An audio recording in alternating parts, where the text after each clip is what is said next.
Hallelujah. सभी भाई बहनों को जय मसीह की।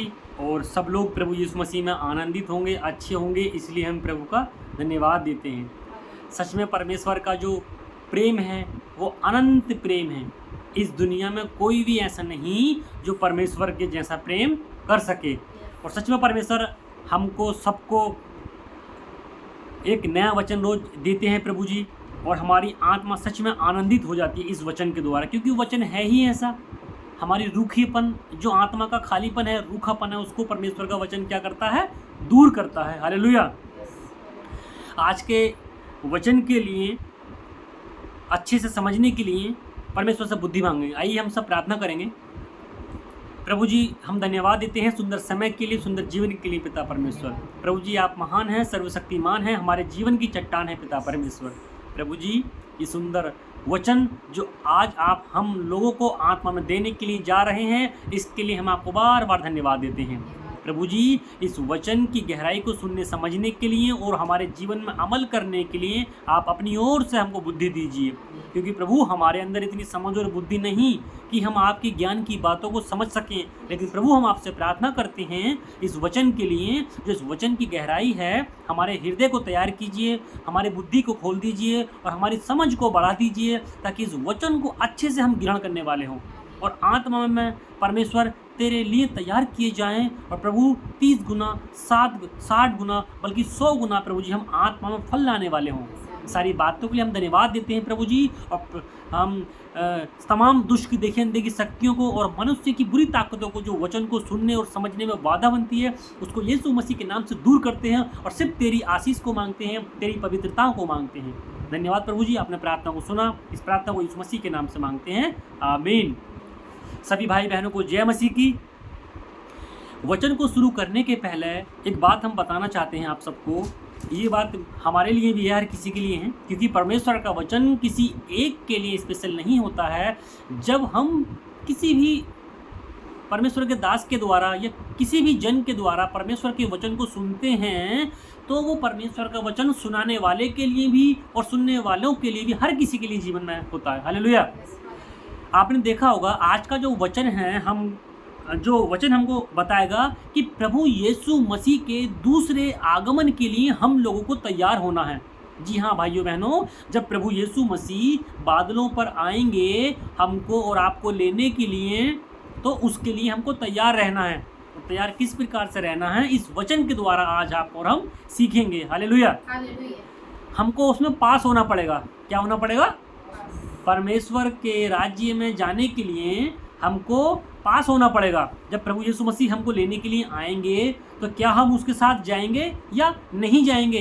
तो स्वर्ग में जाने के लिए हमको क्या करना होगा? आत्मा में पास होना पड़ेगा। इसके लिए क्या करना होगा? तैयारी करनी होगी।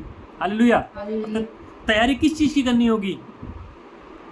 आत्मा में हमको वचन की तैयारी करनी है। परमेश्वर जो जो शिक्षाएं आपको और हमें देते हैं, उन सारी शिक्षाओं को अपने जीवन में अमल करना है। जैसा कि यीशु मसीह ने अपने स्वर्गीय पिता की इच्छाओं को पूरा किया और वो स्वर्ग में चले गए, उसी की तैयारी हमको आत्मा में और जीवन में और अपने इस शरीर में, संसार में रहते हुए करनी है, ताकि हम उसमें पास हो जाएं, अच्छे से उसकी स्टडी करें और यीशु मसीह के साथ कहाँ जाएं? हमेशा के लिए स्वर्ग में। हालेलुया।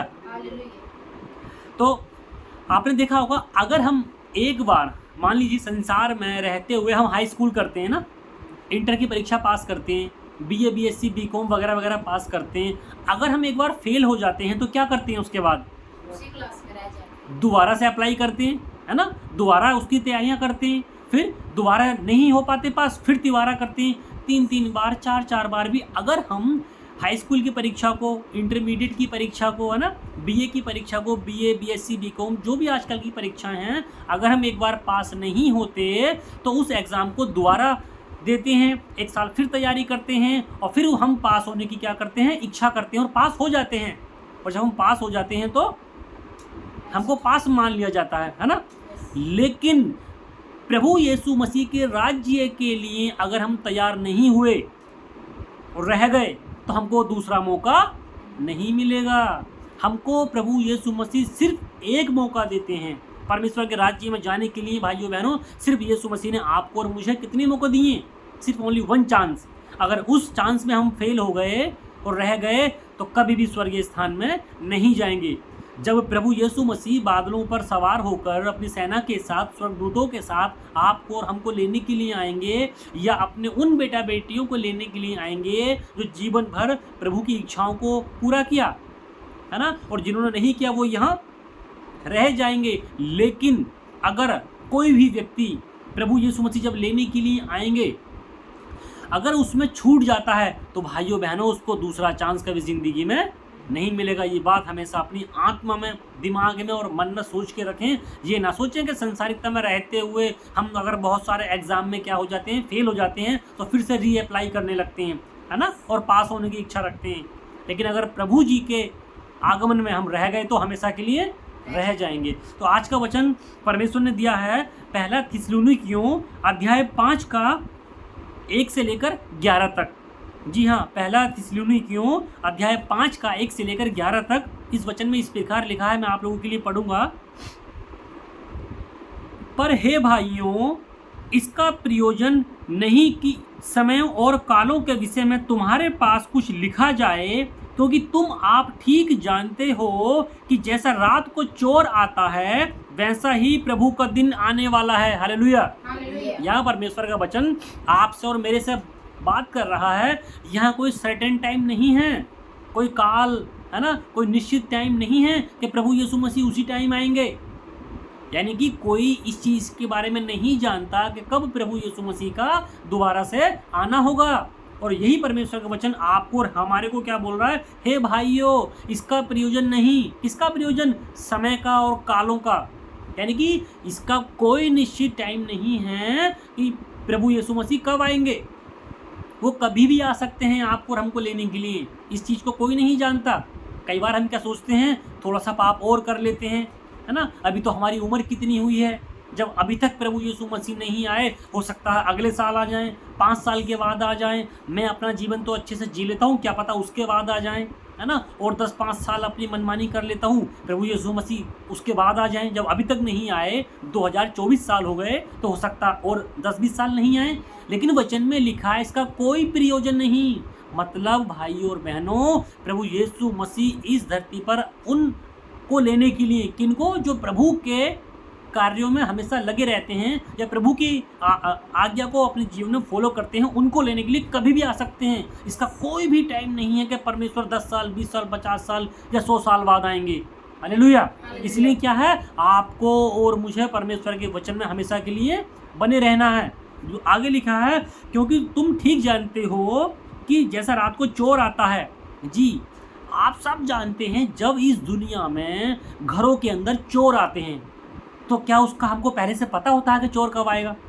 नो, नहीं ना, हम नहीं जानते। हम अच्छे से सो रहे होते हैं और न जाने कब चोर चोरी करके लेकर के चला जाता है। वैसे ही प्रभु यीशु मसीह का दिन होगा, कोई पता नहीं कब आ जाए। वो दिन हो, रात हो, सुबह शाम, दोपहर हो, इवनिंग हो, कोई पता नहीं भाइयों बहनों। तो प्रभु यीशु मसीह कभी भी आ सकते हैं, हमको पता नहीं। इसलिए हमको क्या है, परमेश्वर में हमेशा बने रहना है, उसके कार्यों को अपने जीवन में हमेशा करते रहना है। हमको वही काम करने हैं जो परमेश्वर ने वचन के द्वारा हमको सिखाए। हालेलुया, है ना। संसारिकता की बातों में हमको नहीं लगे रहना। आगे लिखा है, जब लोग कहते होंगे कुशल है और कुछ भय नहीं, तो उन पर एक का एक विनाश आ पड़ेगा, जिस प्रकार गर्भवती पर पीड़ा, और वो किसी रीति से ना बचेंगे। जी हाँ, आजकल लोग क्या है, मौज मस्ती कर रहे हैं, अपने जीवन को बहुत सुखमय तरीके से जी रहे हैं। और वो क्या कहते हैं, अरे मस्ती से जी लो, 4 दिन की चांदनी है फिर अंधेरी रात। मतलब उनको तो 4 दिन की चांदनी का मतलब अपनी ज़िंदगी ही सब कुछ है। उनको आगे के आने वाले दिनों की कोई भी वैल्यू, कोई भी कदर नहीं है ना। वो लोग क्या सोचते हैं, अरे जब परमेश्वर अभी तक नहीं आए, कितनी बार तो लिखा है 2024 साल हो गए, कितनी पीढ़ियाँ आई और चली गई, हमारा तो जीवन 40-50 साल का है, थोड़ा सा और मस्ती कर लेते हैं, थोड़ा सा और मौज कर लेते हैं ना। जब वचन में लिखा है कुछ भय नहीं, तब तो उन पर एकाएक विनाश आ पड़ेगा, है ना। जिस प्रकार गर्भवती पर पीड़ा, यानी कि जब एक गर्भवती महिला होती है, जब बच्चे को जनने का टाइम होता है, तब तक उसको बहुत पीड़ा नहीं होती। अचानक से उसको प्रसव की पीड़ा होती है, बच्चा पैदा होने की पीड़ा होती है, और जब वो दर्द होता है माँ को, तो वो इतना भयानक दर्द होता है कि वो झेल भी नहीं पाती। साइंटिस्ट बताते हैं कि ऐसे समय में माँ को क्या होता है, एक प्रकार से दूसरा जन्म मिलता है। क्यों? क्योंकि उतनी पीड़ा उस समय माँ को होती है, अचानक से वो समय आ जाता है। वैसे ही यहाँ लिखा है तो उन पर भी एक विनाश का दिन आ पड़ेगा। याद करो उन दिनों को, नूह के ज़माने के दिनों को, जब नूह बाबा कहते थे लोगों से, क्या बोलते थे? अरे आ जाओ, प्रभु का भय मानो, उसकी आज्ञाओं को पूरा करो। प्रभु जी ने बोला है, स्वर्गीय पिता ने कहा है कि कुछ समय बाद क्या होने वाली है, बारिश होने वाली है, और वो तुम्हारे बुरे कामों के कारण परमेश्वर का मन बहुत उदास है और वो इस पृथ्वी को नष्ट करना चाहता है, इसलिए मन फिराओ। उस समय के लोग क्या करते थे? पार्टी करते थे, दारूबाजी करते थे, मौज मस्ती करते थे, चोरी भी कर रहे थे, व्यभिचार भी कर रहे थे। आपने वचन में पढ़ा होगा किस तरीके से उस समय के लोग भ्रष्ट हो गए थे, परमेश्वर के वचन से दूर चले गए थे। लेकिन नूह बाबा क्या बोलते थे? आ जाओ, परमेश्वर के वचन में आ जाओ, परमेश्वर की बातों में आ जाओ। लेकिन उस समय के लोगों ने नहीं जाना। क्यों? वो अपने मस्ती में लगे हुए थे, मौजों में लगे हुए थे, उनको ऊपर तो कोई भय ही नहीं था परमेश्वर के वचन का, है ना। लेकिन सडनली क्या हुआ? बरसात शुरू होने लगी, है ना। बरसात शुरू होने लगी कब? जब बहुत तेज धूप निकली थी, उनको पता भी नहीं था कि अचानक से बारिश हो जाएगी। मौसम दूर दूर तक साफ था, सब कुछ, सारी चीज़ें अच्छी थी। लेकिन उसी समय एकाएक बादल हुए और बारिश होने लगी, और क्या है कि झरने फूट पड़े, है ना। नदियों के जल के पृथ्वी से ऊपर से क्या हो गए? सोते फूट निकले, और इतना पानी हुआ कि लोग मिनटों मिनटों में क्या हो गए? मर गए, नाश हो गए, बर्बाद हो गए। क्यों? उनको पता नहीं था कि परमेश्वर हमसे क्या कहना चाहता है, तो वो इसी तरीक़ा से नष्ट हो गए। लेकिन यहाँ ध्यान देने वाली बात है कि क्या नूह को और नूह के परिवार को कुछ हुआ? नहीं हुआ ना। उतने भयंकर तूफान में भी परमेश्वर ने उसको बचाया। क्यों बचाया प्रभु जी ने? क्योंकि वो प्रभु की आज्ञाओं को अपने मन में रखता था और उनको अपने जीवन में फॉलो करता था। वो चोरी नहीं करता था, है ना। वो उस समय के लोगों के जैसा दारू नहीं पीता था, व्यभिचार नहीं करता था। वो हमेशा परमेश्वर की व्यवस्था से मग्न रहता था, इसलिए परमेश्वर ने उसको बचा लिया। तो आपको और मुझे भी क्या है? हर समय परमेश्वर के वचन में लगे रहने की ज़रूरत है, क्योंकि उस दिन को कोई नहीं जानता कि वो कब आएगा। समझ में आ रहा है? आगे लिखा है, पर हे भाइयों, तुम तो अंधकार में नहीं हो कि वह दिन तुम पर चोर के समान आ पड़े। जी हाँ, प्रभु जी कह रहे हैं तुम अंधकार में नहीं हो, मतलब प्रभु के राज्य की ज्योति, प्रभु के वचन की चमक हमारे हृदय में है। हमको परमेश्वर ने बताया कि आप प्रभु के राज्य के लिए तैयार हो जाओ। परमेश्वर आपको और मुझे चाहता है अपने राज्य के लिए तैयार करना, है ना। प्रभु जी बोल रहे हैं बेटा तुम तो उनके जैसे नहीं हो, तुम तो संसारिकता के काम नहीं करते, तुम दारू नहीं पीते, तुम झूठ नहीं बोलते, तुम लालच नहीं करते, तुम ईर्ष्या नहीं करते, है ना, तुम डहा नहीं रखते मन में अपने एक दूसरे के प्रति, तुम व्यभिचार नहीं करते, प्रभु के वचन को पवित्र मानते हो। हालेलुया। तो ये क्या परमेश्वर हमको समझा रहे हैं कि तुम तो ऐसे नहीं हो, तुमको तो मैंने चुन लिया है, तुमको तो मालूम है ना प्रभु का दिन आएगा, है ना। लेकिन कब आएगा ये किसी को नहीं पता, इसलिए तुम क्या हो? तैयार होते चले जाओ, है ना। तुम तो अंधकार में मत रहो। अंधकार का मतलब बोले तो दुनिया के कामों में मत रहो, जो शैतानियत की दुनिया है ना। जो दुनिया पे मन लगाएगा तो वो कहाँ जाएगा? नरक में जाएगा। तो प्रभु जी साफ साफ बोल रहे हैं कि तुम तो अंधकार के नहीं हो। किसके नहीं हो? अंधकार के। यानी कि आपके और हमारे हृदय में प्रभु के अनंत जीवन की चमक है। हालेलुया। आगे लिखा है कि तुम पर वो दिन चोर के समान आ पड़े। हाँ, जैसे कि चोर चोरी करके ले जाता है, कहीं ऐसा ना हो तुम भी नरक में चले जाओ। तुम तो जानते हो ना सारी चीज़ों को। तो प्रभु में बने रहो, उसकी आज्ञाओं को अपने जीवन में, चाहे दिन हो चाहे रात हो, मतलब चाहे सुख हो या दुख हो, हमेशा उसको फॉलो करते रहो। हालेलुया। आगे लिखा है, क्योंकि तुम सब ज्योति की संतान और दिन की संतान हो। हालेलुया। क्योंकि तुम सब किसकी संतान हो? दिन की और ज्योति की। दिन बोले तो सुख की संतान, है ना, स्वर्ग की संतान। किसकी संतान? दिन यहाँ हमको बता रहा है कि हम तो स्वर्ग की संतान हैं, ज्योति की संतान हैं, और न अंधकार के हैं। सॉरी, क्योंकि तुम सब ज्योति की संतान हो, दिन की संतान हो। हम न रात के हैं और न अंधकार के हैं। जी हाँ, हमने प्रभु यीशु मसीह के वचन को अपने जीवन में पहना है, उसकी आज्ञाओं को फॉलो किया है, तो ना ही तो हम अंधकार के बोले तो अनंत विनाश के दिन के लिए, यानी कि नरक के लिए हैं, है ना। अंधकार का मतलब यानी कि हम नरक के लिए नहीं हैं, हम किसके लिए हैं? स्वर्ग के लिए परमेश्वर ने आपको और हमें बनाया है। और ना ही रात बोले तो दुख भोगने के लिए, है ना। हम इसलिए नहीं हैं। परमेश्वर साफ साफ बोल रहा है, मेरे बेटा बेटियों, आप तो जानते हो कि प्रभु का दिन कभी भी आ जाएगा, तो तुम संसारिकता वाले काम अपने जीवन में मत करो। लेकिन हम क्या करते हैं? परमेश्वर के वचन को जानने के बाद भी दुनिया के कामों में लगे रहते हैं। ऐसों के लिए परमेश्वर ने वचन में क्या लिखा कि अंत के समय में चुने हुए तक भरमा लिए जाएंगे। ये सुनो, वो कब? जब परमेश्वर का वचन को हम जानते होंगे, समझते होंगे, फॉलो भी करते होंगे, लेकिन फिर भी अंत में क्या होंगे? संसारिकता में बह जाएंगे, गिर जाएंगे। तो इसलिए परमेश्वर का वचन आपको और मुझे बोलता है, क्या बोलता है? कि तुम तो जानते हो क्या दिन है, क्या रात है, क्या स्वर्ग है, क्या नरक है, तुम्हें तो सब मालूम है। तुमको ये भी मालूम है कि कोई पता नहीं परमेश्वर कब आ जाए। इसलिए अपने आप को आत्मा में और इस शरीर के द्वारा प्रभु के राज्य के लिए क्या करते रहो? तैयारी करते रहो। हालेलुया। आगे लिखा है, इसलिए हम दूसरों के समान सोते ना रहें, पर जागते रहें और सावधान रहें। सोने का मतलब क्या है? ये हमको नींद वाली वो नहीं है कि हम रात को सोते हैं।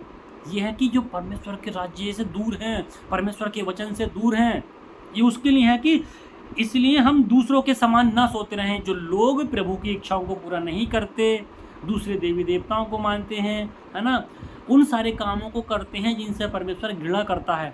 तो परमेश्वर बोल रहा है कि हम उनके समान सोते ना रहें। ये सुनो, पर जागते रहें और सावधान रहें।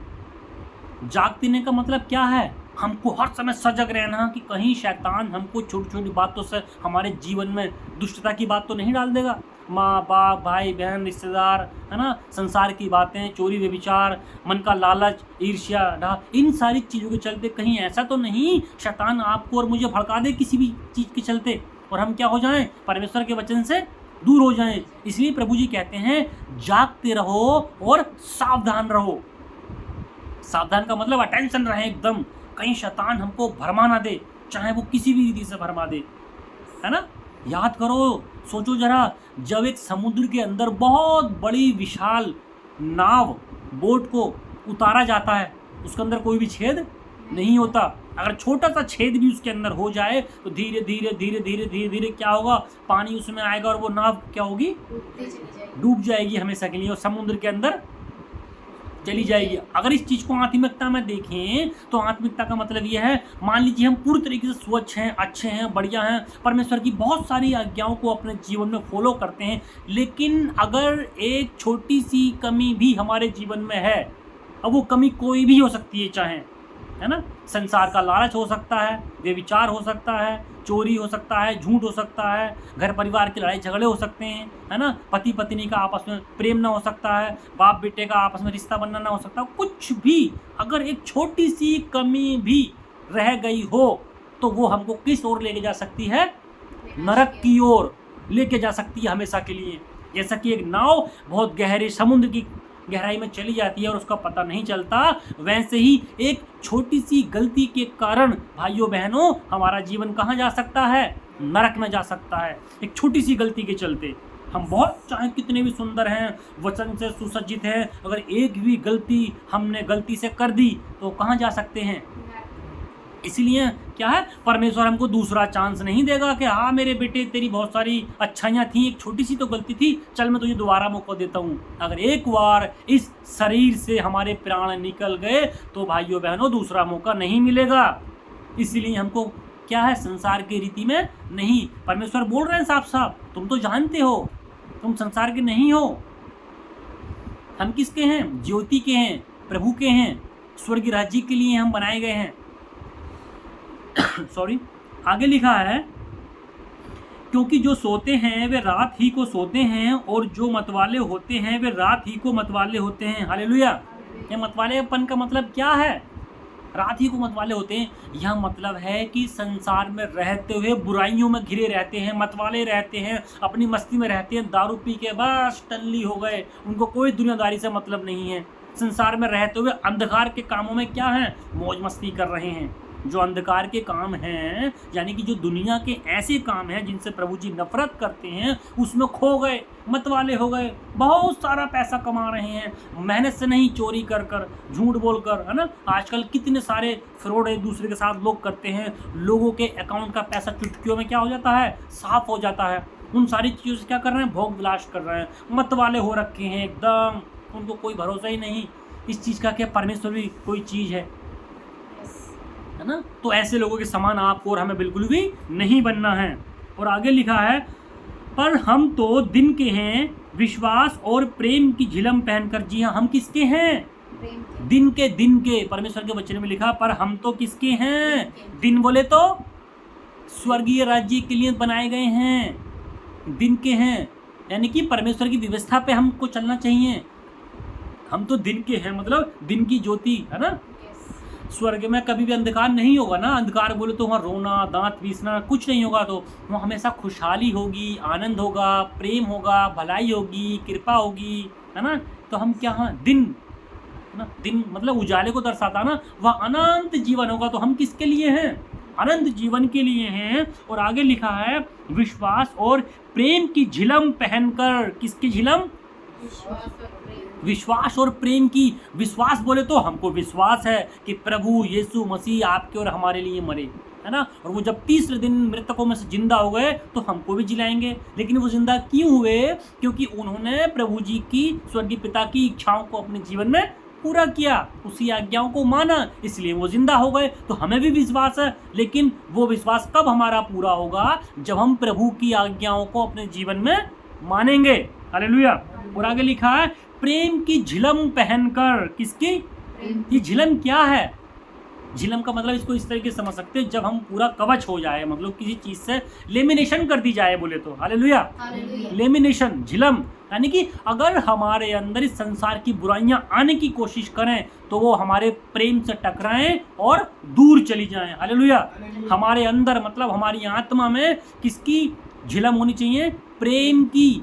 जब हमारे अंदर प्रेम होगा तो इस प्रेम, कौन सा, वचन का प्रेम, प्रभु का प्रेम अगर हमारे आत्मा के अंदर होगा, उसकी झिलम हमारे अंदर होगी, हमारे हृदय के अंदर लेमिनेशन हो रखी होगी, किसकी, प्रेम की। लेमिनेशन का मतलब समझ रहे हैं, हमारे अंदर प्रभु का गहरा वचन होगा। तो इस संसार में रहते हुए कोई भी ऐसी बात हमको परमेश्वर से अलग, क्योंकि पहले से हम कवर हैं, किससे, प्रभु जी के प्रेम से। जब हम उससे कवर हैं तो संसार के कोई भी दुष्ट की बातें, व्यक्तियों की बातें, संसारिकता की बातें हमारे जीवन में नहीं आ सकती, क्योंकि हमको परमेश्वर ने क्या किया हुआ है, कवर किया हुआ है ना। तो यहाँ परमेश्वर बोल रहे हैं झिलम पहनकर, ताकि कोई बाहर की वस्तु हमारे अंदर ना आ जाए, संसारिकता की वस्तु हमारे आत्मा में ना आ जाए। और आगे लिखा है, और उद्धार की आशा का टोप पहनकर। हालेलुया। ये उद्धार की आशा का टोप क्या है, उद्धार की आशा का टोप क्या है, बताओ, समझ में आ रहा है कुछ, क्या है, उद्धार की आशा का टोप है सिर्फ अनंत जीवन, है ना। उद्धार की आशा का टोप क्या है, जैसे टोप सर पर रखते हैं ना, और हम मस्ती चलते हैं दिखाने के लिए। कई बार हम जब सर पर कैप रखते हैं तो क्या करते हैं, सामने वालों को दिखाने की कोशिश करते हैं ना, बहुत अच्छा गर्व फील करते हैं। सर पे कभी आप कैप रखना, जब आप कैप रखोगे ना तो कहीं ना कहीं आपको बहुत अच्छा फील होगा कि आपको सर पे कैप रखी है। और हमको किस चीज़ की कैप रखनी है, उद्धार की। और उद्धार क्या है, उद्धार क्या है बताओ, अनंत जीवन। और अनंत जीवन कैसे मिलेगा, बोलो, परमेश्वर के वचन को अपने जीवन में पूरा करके और विश्वास की झिलम पहनकर। मतलब वही हुआ, परमेश्वर का वचन को अपने जीवन में है। जब प्रभु का वचन आपके और हमारे जीवन में होगा, भाइयों बहनों, तो सच बता रहे हैं, किसी के जीवन में शैतान की बातें नहीं घुसने पाएंगी। अगर उस हर एक व्यक्ति के जीवन में जो प्रभु के वचन में चलता है, उसकी बातों को मानता है, शैतान चाहे कितनी भी कोशिश कर ले, उसके मन में, उसके हृदय में, उसकी आत्मा में, उसके प्राण में नहीं आ सकता। क्यों, क्योंकि हम लेमिनेशन किए हुए हैं परमेश्वर के पूरे वचन से। शैतान हमको किसी भी तरीके से फंसाने की कोशिश करेगा, हम अपने मन में, अपने सोच में उस वचन को दोहराएंगे जो उस समय की सिचुएशन पर ठीक बैठता होगा। कब हमको क्या बोलना है, कैसे बोलना है, किसके साथ किस तरीके का व्यवहार करना है, क्योंकि परमेश्वर का वचन तो ऐसा पवित्र और जीवन वाला वचन है कि वो किसी के जीवन को भी चेंज कर सकता है। ये सुनो, तो आगे लिखा है, उद्धार की आशा का टोप पहनकर सावधान रहें। ये सावधान बार बार आ रहा है। सावधान का मतलब क्या है? सावधान का मतलब है कोई हमको भरमा ना ले जाए किसी भी रीति से, यानी कि हमारी आत्मा में कोई छेद ना कर दे किसी भी तरीके से। हम बहुत अच्छे हैं, बहुत पवित्र हैं, परमेश्वर के सारी आज्ञाओं को मानते हैं, फलते फूलते जा रहे हैं, लेकिन अगर छोटा सा कोई एक भी कमी भाइयों बहनों हमारे अंदर हुई तो हम स्वर्ग राज्य में प्रवेश नहीं करने पाएंगे। इसलिए प्रभु जी बोल रहे हैं सावधान रहो, एकदम अलर्ट रहो कि शैतान आपको किसी भी रीति से ना भरमा ले। क्योंकि बीते दिनों वचन में हमने क्या देखा, प्रभु यीशु मसीह तमाम उन लोगों से बोल देगा जिन्होंने बड़े बड़े आश्चर्य कर्म किए होंगे, परमेश्वर के वचन को बहुत सुंदरता से बहुत अच्छे से फैलाया होगा, है ना, दुष्ट आत्माओं को निकाला होगा, भविष्यवाणियाँ की होंगी, मुर्दों को जिलाया होगा, उन सभी प्रभु यीशु मसीह कह देगा नरक में चले जाओ, हे कुकर्म करने वालों, मैं तुमको नहीं जानता। इसलिए परमेश्वर बोलते हैं बार बार सावधान रहो, सावधान रहो। और हम सावधान किस तरीके से रह सकते हैं? प्रभु के वचन को मानकर, है ना। प्रभु के भय को जब मानेंगे तो संसार का भय हमारे जीवन में नहीं घुस पाएगा। इसलिए हमको क्या रहने की ज़रूरत है? सावधान किस लिए? ताकि नरक में हम ना चले जाएं, शैतान की बातों में हम ना फंस जाएं। हालेलुया। आगे लिखा है, क्योंकि परमेश्वर ने हमें क्रोध के लिए नहीं परंतु इसलिए ठहराया है कि हम अपने प्रभु यीशु मसीह के द्वारा उद्धार प्राप्त करें। हालेलुया। क्रोध एक ऐसी चीज है कि गुस्से में हम न जाने क्या क्या बोल जाते हैं, उल्टा सीधा कर लेते हैं, है ना। हम क्रोध के लिए नहीं बनाए गए। क्रोध तो किसकी ओर से होता है? शैतान की ओर से होता है क्रोध। और अगर ये भी एक अभिशाप है, ये भी क्या है?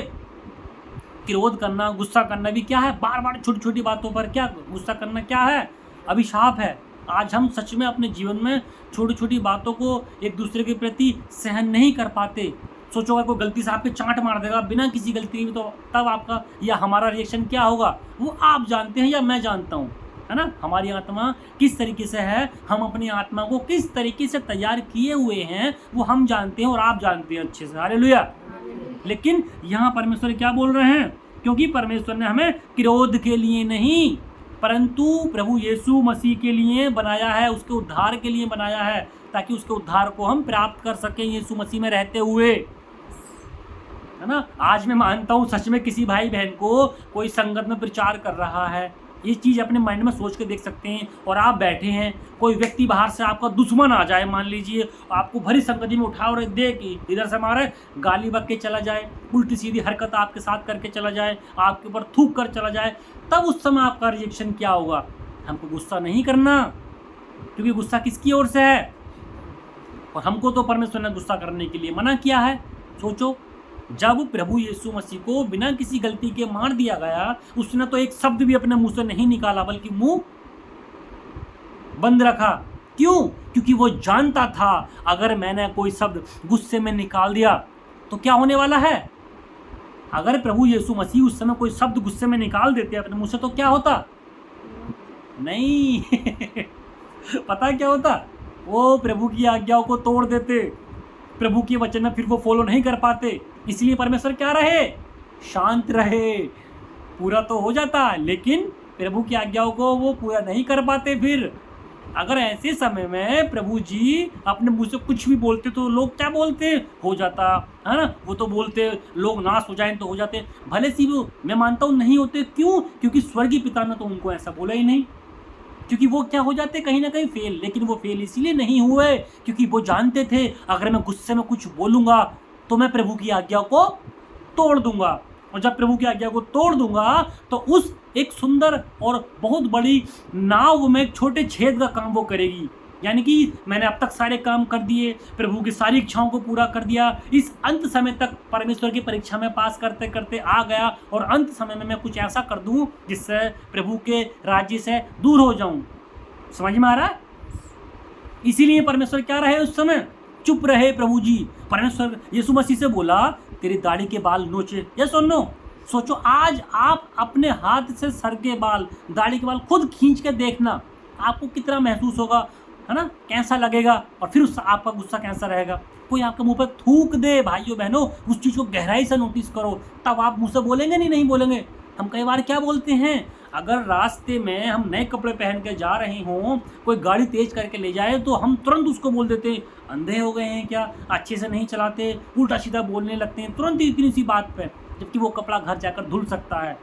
लेकिन आज आप और हम क्या करते हैं, गुस्से में बहुत सारी ऐसी लंबी लिस्ट बना के तैयार कर देते हैं। वो किसी और के लिए नहीं है, वो किसके लिए हैं, मेरे लिए, मतलब हमारे लिए। मैं खुद अपने लिए बोल रहा हूँ। अगर कोई भी चीज़ हम गुस्से में बोलते हैं तो हम क्या करते हैं, अपने लिए गड्ढा खोदते हैं, परमेश्वर की उस आज्ञा को तोड़ देते हैं और अपने जीवन में छेद कर देते हैं। और वो छेद हमको धीरे धीरे धीरे धीरे कहाँ ले जाता है, नरक में ले जाने का काम करेगा। हालेलुया।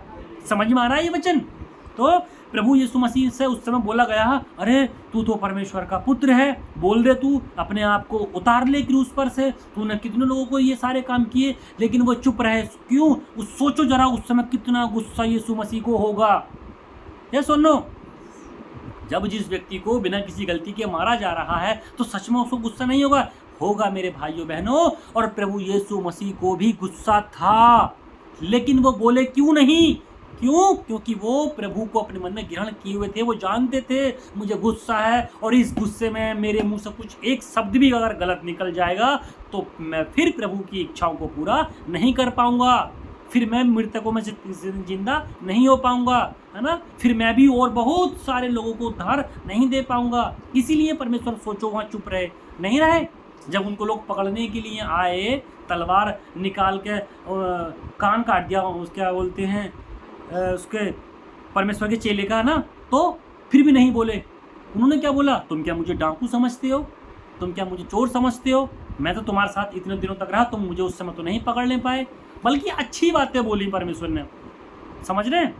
अगर चाहते परमेश्वर तो बहुत कुछ गुस्से में बोल सकते थे, लेकिन इसलिए नहीं बोला क्योंकि वो जानते थे अगर हम बोलेंगे तो परमेश्वर की आज्ञा से दूर हो जाएंगे। और यही शैतान हमारे साथ चाहता है, क्योंकि परमेश्वर ने हमें क्रोध के लिए नहीं परंतु इसलिए ठहराया है कि हमें अपने प्रभु यीशु मसीह के द्वारा उद्धार प्राप्त हो। हालेलुया। इसलिए भाइयों बहनों, ये बहुत गहरी बात है। हमको सच में गुस्से में कुछ भी शब्द ना बोलें, तभी हमारे लिए बेटर है। और ये किसके लिए करते हैं? मैं खुद अपने लिए, है ना, आप खुद अपने लिए, हम अपने लिए करते हैं। अगर गुस्से में कुछ बोलते हैं तो हम किसी और के लिए नहीं बल्कि अपने लिए करते हैं। और आगे लिखा है, वह हमारे लिए इस कारण मरा कि हम चाहे जागते हों चाहे सोते हों सब मिलकर उसी के साथ जिए। हालेलुया। चाहे वो इसलिए मरा, चाहे हम जागते हों चाहे हम सोते रहें। सोते रहें का मतलब क्या है बताओ? सोते हों, है ना, सोते हों का मतलब, जागते हों का मतलब है अगर प्रभु यीशु, क्योंकि ऊपर दिखा, ऊपर हमने क्या देखा कि प्रभु यीशु मसीह का आने का कोई हमको टाइम पता नहीं कि हम आपको पक्का बता दें सही टाइम को, उस समय आएंगे, है ना। कभी भी परमेश्वर आ सकता है। मान लीजिए आज हम जिंदा हैं, मतलब शरीर में चलते फिरते हैं, घूम रहे हैं, तो प्रभु कभी भी आ सकते हैं। दूसरा, चाहे हम सोते हों, सोते होने का मतलब है अगर आज हमारे इस शरीर से आत्मा निकल जाएगी और सोते रहें, मतलब अगर हमने प्रभु के कार्यों को या प्रभु की बातों को, प्रभु की व्यवस्था को अपने जीवन में अपनाया होगा तो हम क्या हो जाएंगे? मरेंगे नहीं बल्कि परमेश्वर में सो जाएंगे। वचन में लिखा ना कि यीशु मसीह में कोई मरता नहीं बल्कि क्या होते हैं? सो जाते हैं। तो चाहे हम सोते हों, है ना, अगर प्रभु यीशु मसीह इस समय नहीं भी आए और अगर हमारे प्राण इस शरीर से अलग हो जाएं तो हम क्या हो जाएंगे? सो जाएंगे, है ना। यानी तो परमेश्वर बोलते हैं चाहे हम सोते हों या जागते हों या इस समय शरीर में चल रहे हैं तो सब मिलकर उसी के साथ जिए। समझ में आया ना? सब मिलकर उसी के साथ जिए। आगे लिखा है, इस कारण एक दूसरे को शांति दो। क्या दो? शांति दो। किस प्रकार की शांति? आत्मा की शांति, वचन की शांति, प्रभु के कार्यों की शांति, है ना, प्रभु के बातों की शांति। उनको समझाओ कि अगर एक छोटा सा छेद भी जीवन में हो जाएगा ना तो धीरे धीरे गाड़ी कहाँ चली जाएगी? नरक की ओर, अतः कुंड की ओर चली जाएगी, है ना। एक दूसरे को शांति दो। अगर वो सताए जाते हैं तब शांति दो। कोई एक दूसरे के ऊपर गुस्सा करता है, क्रोध करता है, शांति दो। किसकी शांति देनी है? परमेश्वर के वचन की शांति, क्योंकि हम शांति देंगे तो कैसी देंगे? संसारिकता की शांति, जो मनुष्य का जीवन का उद्धार नहीं कर सकती। तो इसलिए हमको किसकी शांति देनी है? वचन की शांति देनी है। परेशान मत हो। अरे प्रभु को तो लोगों ने ऐसे ऐसे मारा, वो कुछ भी नहीं बोले। आपको लोग सता रहे हैं ना, किसी भी रीति से सता रहे हैं, चाहे अपने कर्मों से, अपने बातों से, संसारिकता में रहते हुए, चाहे किसी भी वे में आपको सता रहे हैं, उनको शांति दो। एक दूसरे को क्या है? शांति देनी है। अगर मान लीजिए हम परमेश्वर के वचन से दूर जा रहे हैं, कई बार भटकने की कोशिश करते हैं, तो शांति देनी है प्रभु के नाम से उनको। हालेलुया। एक दूसरे को शांति दो और एक दूसरे की उन्नति का कारण बनो। क्या है? एक दूसरे की उन्नति का, ना कि एक दूसरे को गिराओ, ना कि एक दूसरे को परमेश्वर के वचन से दूर करो, ना कि एक दूसरे को नरक के लिए तैयार करो, बल्कि क्या करो? उन्नति के कारण बनो, उसको समझाओ। अगर कोई व्यक्ति प्रभु की आज्ञाओं को तोड़ता है या किसी भी सिचुएशन में आकर वो तोड़ने की कोशिश करता है ना, भटक रहा है या भटकने की कोशिश करता है या भटक जाता है, तो उसकी उन्नति का कारण बनो, उसकी प्रोग्रेस का कारण बनो, ना कि उसकी ना कि उसकी उन्नति को गिराओ। अवनति का, है ना, उन्नति का उल्टा क्या होता है? अवनति। उसको रोक, उसको ऐसा नहीं कि जा भाई तू कर रहा तो करने दे, बल्कि उन्नति का कारण बनना है। और उन्नति का कारण किसके द्वारा बनना है? वचन के द्वारा। और सच बता रहे हैं भाइयों बहनों, बहुत लोग परमेश्वर के नाम से दान करते हैं, वचन प्रार्थना करते हैं, दुष्टात्माएं निकालते हैं, सारे काम करते हैं, सब कुछ प्रभु की आज्ञाओं को लगभग फॉलो करते हैं, लेकिन अगर जीवन में गुस्सा, है ना, वचन में दिखा, गुस्सा अगर हो जाएंगे किसी भी चीज़ को लेकर, तो हम क्या करेंगे? अपने जीवन में छेद कर देंगे। ये सुन लो। और वो किसकी ओर से होता है? शैतान की ओर से होता है। तो एक दूसरे का हमको उन्नति का कारण बनना। अच्छा ठीक है, ऐसा नहीं करना, ठीक है हम ऐसा कर लेंगे, ऐसा नहीं करना, ठीक है अच्छा हम ऐसा कर लेंगे। तो उन्नति का कारण बनना है, ना कि उसको गड्ढे की ओर लेके जाना है। और आगे लिखा है, जैसा कि तुम करते भी हो। जैसा कि तुम, ये किसके लिए है? जैसा कि तुम करते भी हो, ये उन लोगों के लिए हैं जो प्रभु यीशु मसीह की आज्ञा को फॉलो करते हैं और अपने जीवन से लोगों को बचाते हैं। अब वो आप भी हो सकते हैं, मैं भी हो सकता हूँ।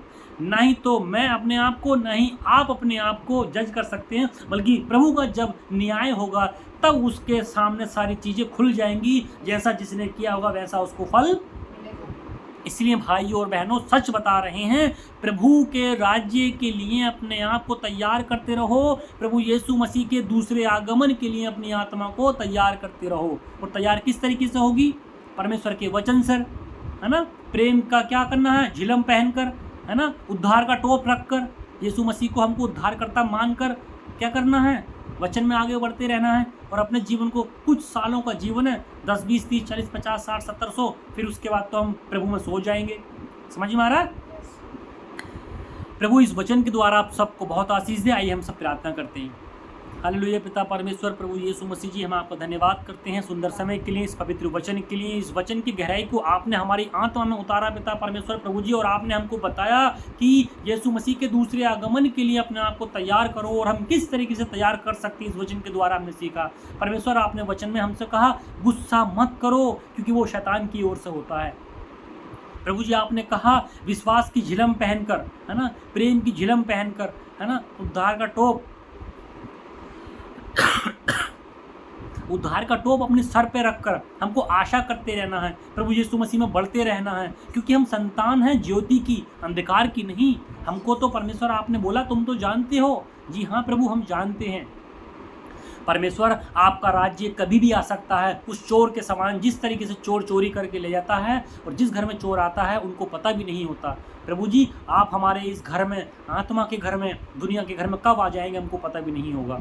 लेकिन प्रभु, आप हमें हमेशा के लिए अपने वचनों से तैयार करते रहें, और हम सावधान रहें, हम भटक ना जाएं शैतान के कामों में, संसार के कामों में, बल्कि हम सावधान रहें। और आप हमारे जीवन में पिता परमेश्वर क्या करते रहें? हमको बढ़ाते रहें, और हमको पिता परमेश्वर अपने राज्य के लिए तैयार करते रहें।